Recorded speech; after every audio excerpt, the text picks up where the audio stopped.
անսահման համեղ կիևյան կոտլետներ ենք պատրաստում հյութեղ միջուկով և խրթխրթան կեղևով։ Նախ և առաջ հացը թրջում ենք կաթով, հետո սենյակային ջերմաստիճանի կարագին ավելացնում ենք կանաչի, սխտոր, խառնում ենք, կտրատում ենք սուլուգունի պանիրը մեզ հարմար չափերի, կարագը տեղավորում ենք պոլիէթիլենային թաղանթի վրա, տեղավորում ենք պանիրները և այսպես փաթաթելով ուղարկում ենք սառցախցիկ մինչև սառի։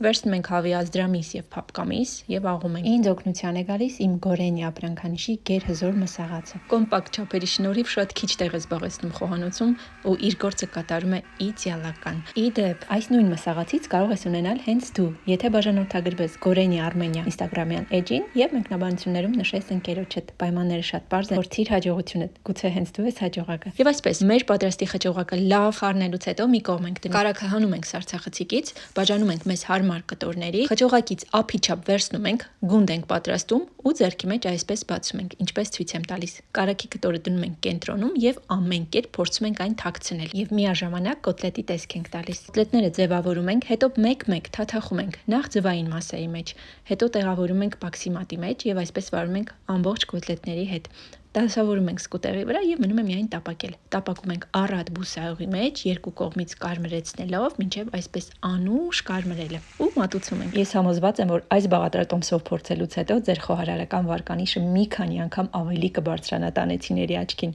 այնպես որ պատրաստեք անպայման եւ չմոռանաք մասնակցել մեր մրցույթին։